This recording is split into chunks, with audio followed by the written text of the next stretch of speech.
ഇബ്നുൽ ഖയ്യിം റഹിമഹുല്ലാഹ് അദ്ദേഹം പറഞ്ഞ മനോഹരമായ ഒരു വാക്കുണ്ട്. ചില ആളുകളെ കാണാം അവർ കുറെ നന്മകളൊക്കെ ചെയ്യുന്ന ആളുകളായിരിക്കും. പക്ഷേ നന്മ കൽപ്പിക്കുക, തിന്മ വിരോധിക്കുക, അള്ളാഹുവിന്റെ ദീനിനെ സഹായിക്കുക, അതിനെതിരിലുള്ള കാര്യങ്ങൾക്ക് മറുപടി പറയുക പോലെയുള്ള കാര്യങ്ങൾ അവർക്ക് യാതൊരു താല്പര്യവും ഉണ്ടാവുകയില്ല. ഒരിക്കലും റബ്ബിനു വേണ്ടി അവന്റെ മുഖം ചുവന്നിട്ടുണ്ടാവുകയില്ല. എന്റെ വാക്കല്ല, ഇബ്നുൽ ഖയ്യിമിന്റെ വാക്കാണ്. അള്ളാഹുവിന് വേണ്ടി അവന്റെ മുഖം ചുവന്നിട്ടുണ്ടാവുകയില്ല. അള്ളാഹുവെങ്കിൽ അവൻ ഏറ്റവും വെറുക്കപ്പെട്ടവനാണ്. അവൻ ദുനിയാവ് ഒന്നാകെ, അവന് ദുനിയാവിനോട് ഒന്നാകെ അവന് വിരക്തിയാണ്, സുഹൃദാണ് ഉള്ളത് എങ്കിൽ പോലും. അല്ലാഹു അക്ബർ, ആലോചിച്ച് നോക്കണം നിങ്ങൾ.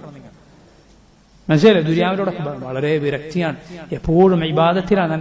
അതേസമയം ഒരു ശിർക്ക് നടന്നു കേട്ടാൽ അവനൊന്നും സംഭവിക്കാത്തതുപോലെയാണ്. അവന്റെ മുഖത്തൊരു ഭാവവ്യത്യാസമില്ല. ശിർക്ക് ബിദ്അത്തുകൾ നടന്നാൽ അവന് ഒന്നുമില്ല, യാതൊരു കുഴപ്പമില്ല.